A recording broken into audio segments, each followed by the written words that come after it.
The rain hadn't let up since before dawn. By 9 a.m., downtown Hartford looked half-drowned, gutters overflowed, headlights blurred in the mist, and the cafe windows wore streaks of water like tired eyes refusing to sleep. Inside Wells Café, Claire Reynolds moved like someone who had nowhere else to be. She liked the quiet.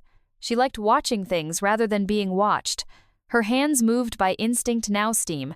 Pour, slide, wipe. No fuss. No small talk unless it matter. The bell over the door jingled in that half-hearted way it always did, and then the cold came in. A gust of it. She looked.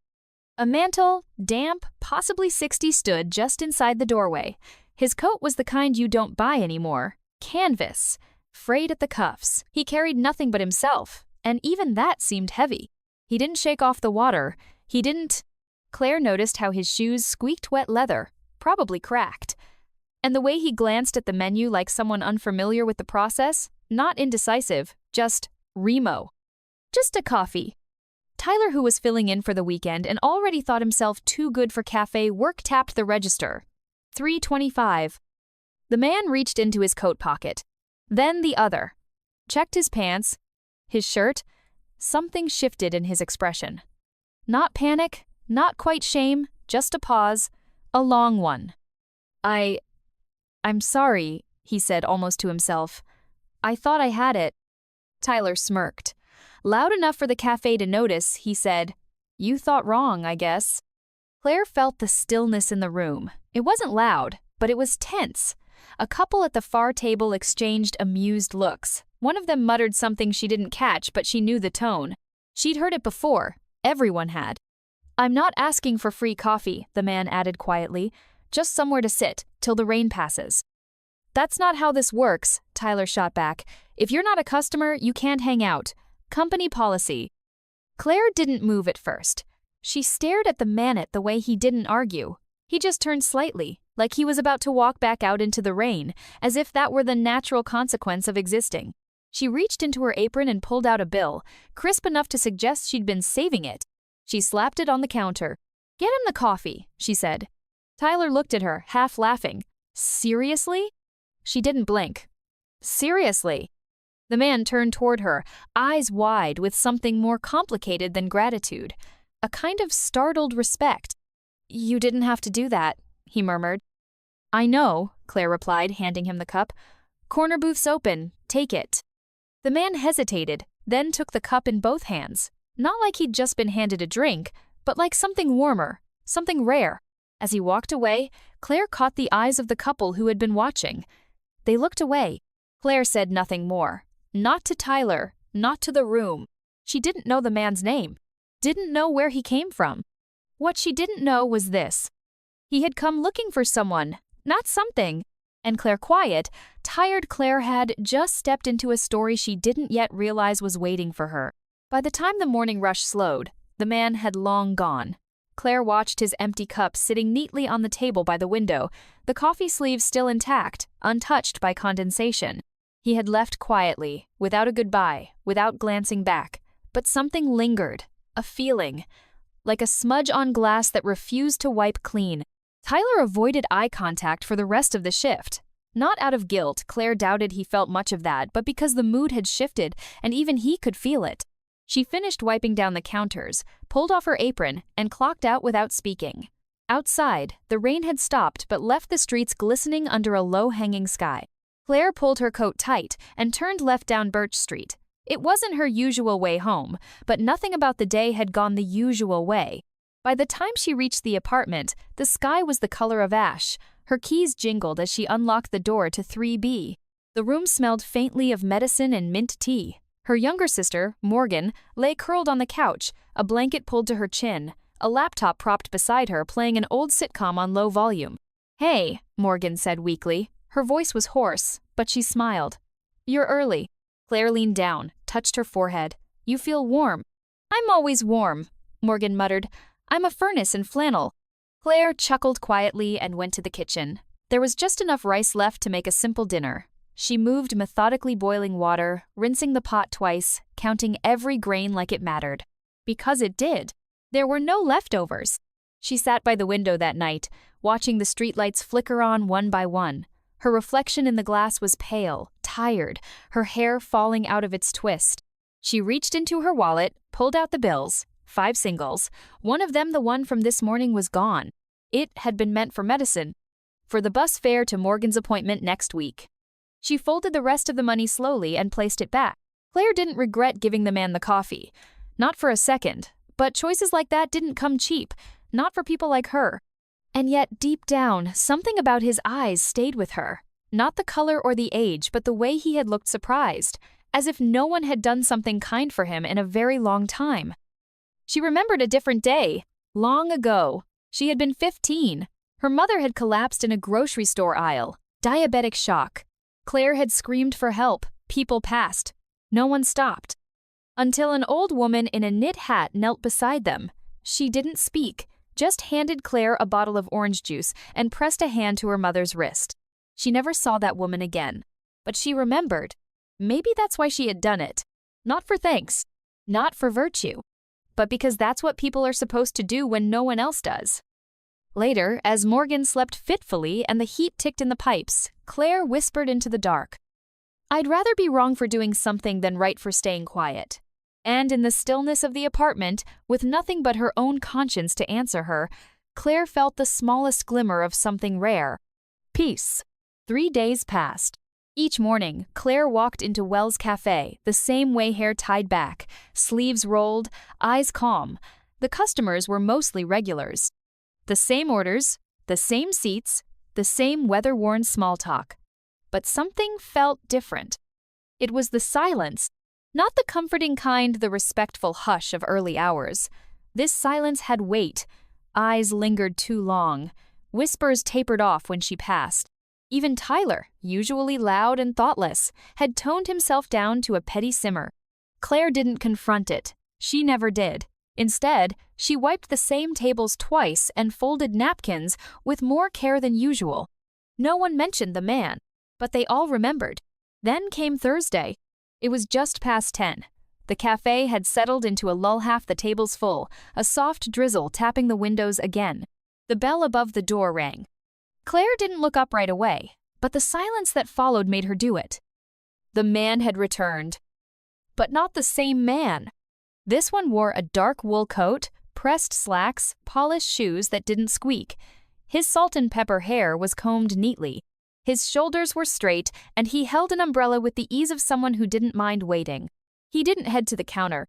He walked to the corner booth, the same one, and sat. Claire stood still. The rag in her hand hung limp. Her pulse ticked in her throat. Tyler noticed too. "Well," he muttered, "looks like your charity case found a paycheck." Claire ignored him and set down the cloth. She walked to the booth. The man looked up. His eyes were the same, still tired, but clearer now. And this time, when they met hers, he didn't look down. "I'm not here to order," he said softly. Claire didn't sit. "Not yet." "You came back." "I had to." He paused. "I only have one question." She waited. "Why did you help me?" Claire blinked. Of all the things he could have asked, she hadn't expected that. "I couldn't watch it happen," she said. "No one else was going to stop it." "But you didn't know me," he said. "You had nothing to gain." She exhaled, not quite a sigh, then sat down across from him. Her voice came slower now. "When I was 17, my mom collapsed in a grocery store," I screamed. No one stopped. Not until this tiny woman must have been nearly 80 bent down and gave me juice for her. I never even knew her name. Claire looked out the window. The rain traced lines on the glass like fading stories. I promised myself that if I ever saw someone standing alone, I wouldn't be the one who walked past. The man didn't speak right away. Then he asked, almost cautiously, "Do you read?" Claire blinked. "Books?" He nodded. "I used to," she said. "Not much lately. Why?" "I like stories about ordinary people who do something brave," he said. She smiled, a small curve of the mouth. "Good choice." They fell into conversation after that, not the rehearsed kind, not small talk, but something else. Quiet, human. They talked about music, about Bach and bird songs, about coffee made wrong and movies that ended too quickly. And every now and then, Claire caught herself laughing. Really laughing. She hadn't done that in weeks. He looked different now, yes. But the man across from her, the one with the rain-soaked coat and quiet apology, was still there, just seen in better light. She didn't know his name. Not yet. But she knew this. He had returned for a reason, and she wasn't sure if she was ready to find out what it was. Claire didn't tell anyone about the second visit. Not her sister, not her manager, not even the barista who narrowed his eyes suspiciously when the suited man left without ordering. Some things didn't belong to the noise of everyday life. They needed space to settle, to mean something quietly. 4 days passed, nothing happened. Then, on a Monday morning that smelled like burnt toast and wet sidewalks, she found it. It wasn't mailed. It was tucked into the doorframe of her apartment, no stamp, no name, just a heavy cream-colored envelope with her name written in fine ink across the front. Claire L. Reynolds. She stood in the hallway, the envelope resting in her palms like it might melt or vanish if she moved too quickly. She opened it slowly, carefully. Inside was a single card, thick, embossed. At the top, a logo. The Whitmore, the most expensive hotel in the city. Beneath it, a line of text. You are cordially invited to meet Charles H. Alden, private lounge, to 17th floor. Wednesday, 4 p.m. She turned the card over. Nothing. No message. No phone number. No reason. Claire didn't breathe for a few seconds. The man had a name now, Charles. And this wasn't just coincidence. That afternoon, she sat at the foot of Morgan's bed and showed her the card. Her sister whistled low. You think it's a job thing, or something else? I have no idea, Claire replied. It could be anything. Morgan leaned back, watching her carefully. You gonna go? Claire hesitated. Would you? I'd want to know, Morgan said softly, even if it scared me. Claire didn't answer. But 2 days later, she found herself standing in front of the Whitmore. She had borrowed a blouse from a friend, combed her hair twice. Her shoes weren't fancy, but she had cleaned them with a toothbrush that morning. The marble floors inside were polished to a mirror shine. The chandeliers above looked like they belonged in ballrooms, not lobbies. A receptionist with perfect posture directed her to the elevator. 17th floor. When the doors opened, it was quiet. A private lounge stretched before her leather chairs, low lighting, windows that made the skyline look like a painting. Charles was already seated near the window. Not in a business suit this time. A dark sweater, gray slacks, still sharp, but not formal. He stood when he saw her. Claire, he said, thank you for coming. She nodded but didn't sit. This isn't exactly a cafe, she said, half a smile forming. No, he agreed, but I thought it might be quieter. He gestured to the seat across from him. There were 2 mugs. Steam rising. She sat, slowly. Then he said, there's something I need to tell you, something I didn't want to say in the cafe. It didn't feel right there. Claire stayed still, her hands resting on her knees. My name is Charles H. Alden, he continued. I'm the founder of Alden Foundation. We work in infrastructure, housing, education across 9 states. She blinked. I wasn't testing you, he said quickly, seeing the question in her face. But I needed to remember if people still exist who care without agenda. Claire looked down at the coffee. You pretended to be poor, she said quietly, on purpose. I didn't ask you for anything, he replied gently. I only asked to sit. She looked up, her face calm, but something behind her eyes had hardened. So why me? Charles didn't answer right away. Then, because you didn't hesitate. The room fell silent for a long moment. Claire breathed in. And then, softly, what now? I don't have a plan, he said. I just hoped you'd come, and maybe we'd talk again. No expectations. Claire studied him. The man from the rain. The man from the window seat. The man who now sat in a skyscraper, offering tea and honesty. She wasn't sure what she believed yet, but something in his voice wasn't asking to be believed. It was just asking to be heard. And for now, that was enough. It had been 5 days since the Whitmore. Claire hadn't told anyone what happened in that lounge, not because she was hiding it, but because she still wasn't sure how to explain it. They hadn't made promises. There was no job offer, no proposition. Just a long conversation over chamomile tea, about cities and childhood, about how silence can be comforting and cruel at the same time. About loss, though neither of them said the word out loud. And then he had walked her to the elevator quietly, respectfully, and said, "If I were to reach out again, would that be all right?" She'd said yes. That was it. Until Tuesday. The envelope came again. No name on the outside, just the same fine ink, her name carefully written. Inside, a handwritten note. Claire. I visit Halifax every year for the quiet. I leave this Friday. I would be honored if you came along. No expectations, no obligations, just company, a conversation. Charles. Beneath the note was a train ticket. Round trip. First class. Claire stared at it like it might disappear if she blinked too hard. It wasn't the ticket that unnerved her. It was the offer of space, real space, the kind she wasn't used to being given. That night, in the apartment's tiny kitchen, she told Morgan. Her sister leaned against the sink, her expression unreadable. "He wants you to travel with him?" she said slowly. "Just for the weekend," Claire replied. "Just to talk." Morgan nodded once, then, "You're scared." Claire didn't argue. She was scared. Not because of Charles. Not really. She was scared of what it might mean to step out of the world she'd built quiet, careful, small. Scared of finding something good and not knowing how to hold it. Scared of being seen too clearly. "You know what Mom used to say?" Morgan said. Claire smiled. "Don't wait for the world to knock." Morgan pointed at the ticket. "Exactly." That Friday, Claire packed a small bag. 2 shirts, a scarf, the novel she kept meaning to finish. She left Morgan a grocery list and a small envelope of cash labeled "just in case." She arrived at the train station early. The platform was quiet. Cold wind swept in from the tracks. Then, just as the clock struck 10, Charles appeared. No bodyguards, no driver, just a man in a black coat and gloves, holding 2 cups of coffee. "You came," he said, not hiding the smile.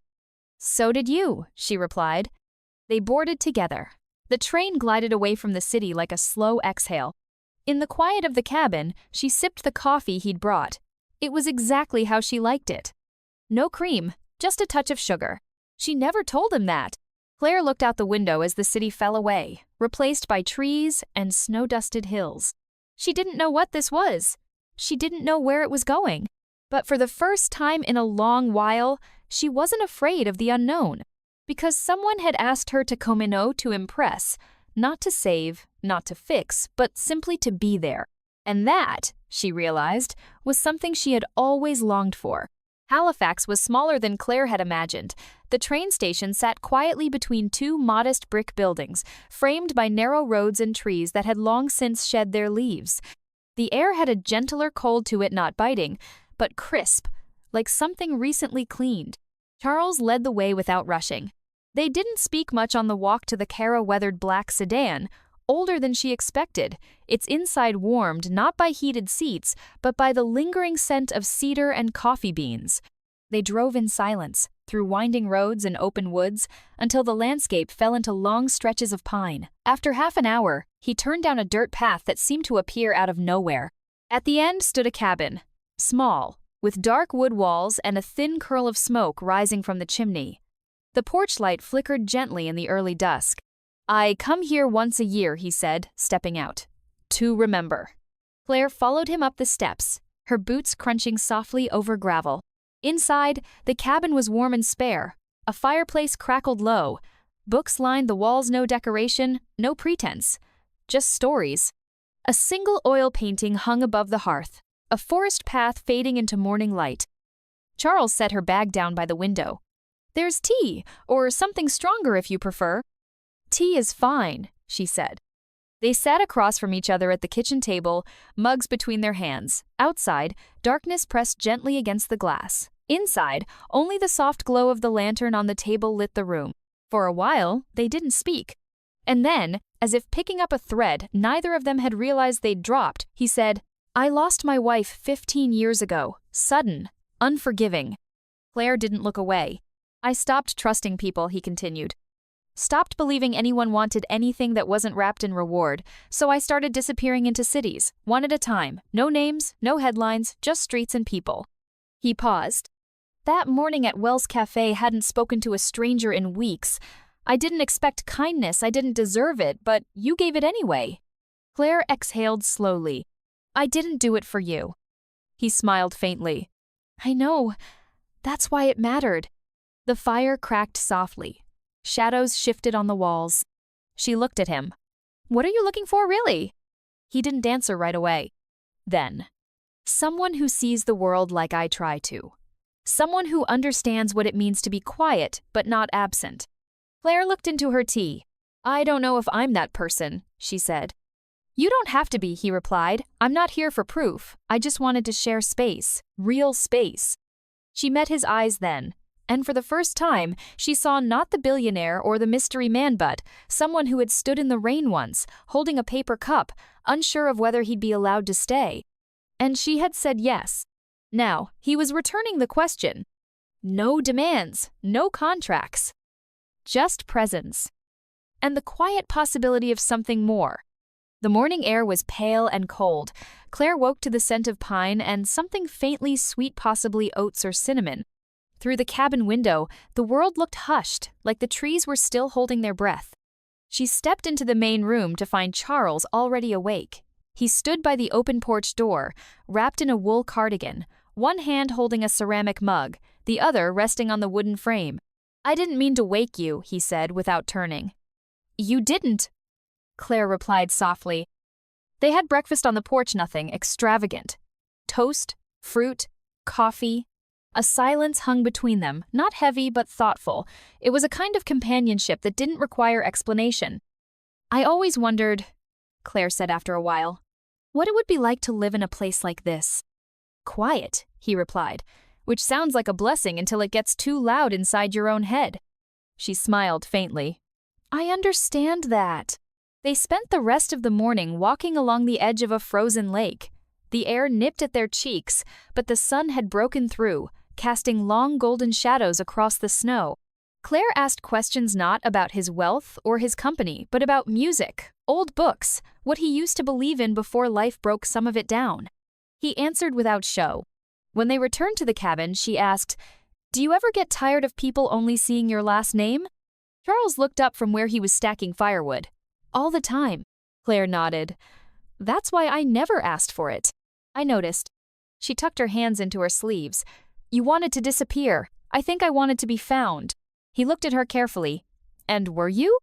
I'm not sure yet, she said. But for the first time in a long while, I'm not invisible, and that's something. That evening, after dinner, he brought out an old record player. The soft crackle of vinyl filled the room with warm strings and piano. Claire sat on the floor by the fireplace, her knees drawn up, her expression unreadable. Charles leaned against the mantel. I've had people offer me everything, he said quietly, but none of it meant as much as one woman giving me a cup of coffee without expecting anything back. Claire didn't look up. She didn't have to. He went on, I've thought about starting something, not in my name, not a business. Something quieter. A way to give people what I got that morning. Dignity. A warm place to sit. A chance. Claire set her tea down. What do you need me for? I don't know yet, he admitted. Maybe nothing, maybe everything. She finally looked at him. You want me to be part of this? He nodded. Only if you want to be. Claire leaned her head back against the wall.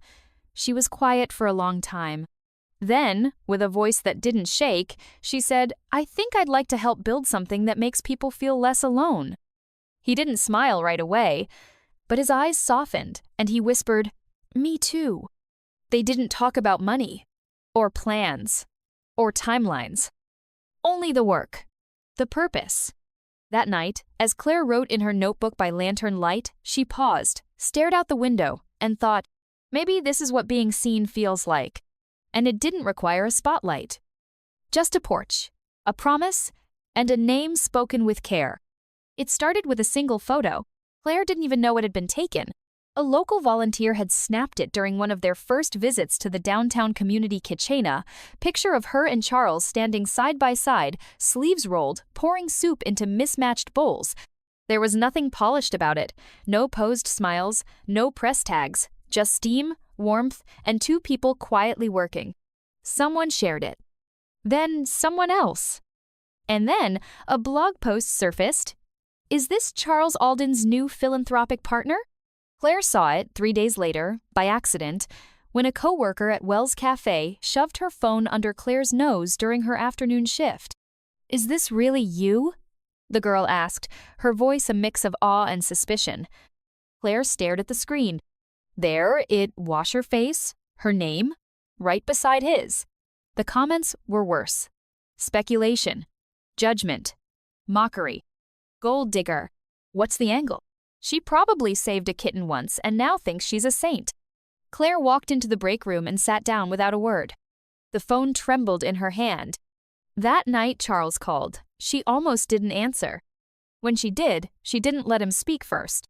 You said there'd be no expectations, she said, voice low. But the world has them anyway. I know, he replied gently. I'm sorry.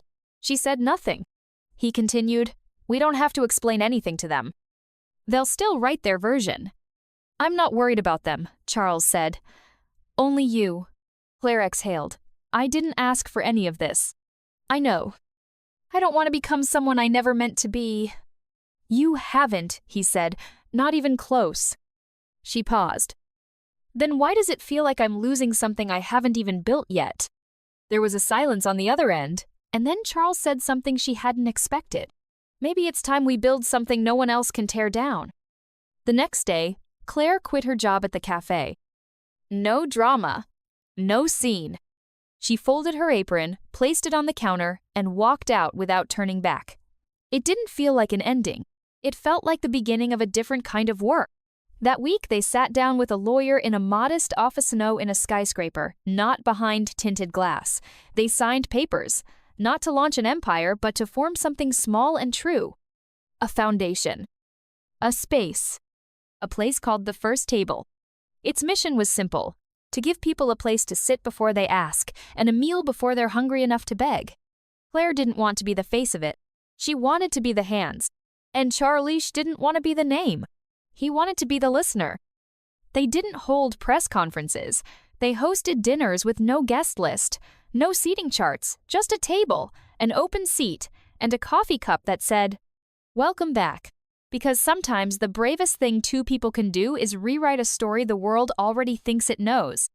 The first community center opened in a quiet corner of the city.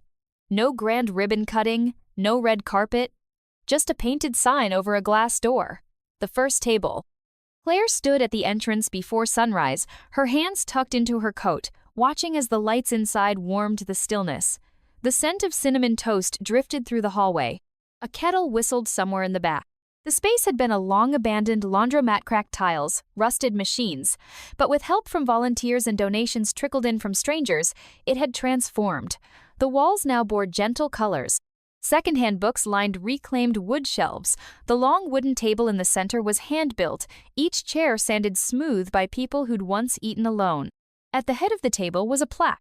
Kindness is not a transaction, it's an offering. That line had come from Claire. She hadn't meant to say it, but one day, while organizing a food drive, someone had asked her what qualified a person to receive help. And she had simply said, being here. Now, people came and went, some for food, some for silence, some just to sit without being asked why they needed to.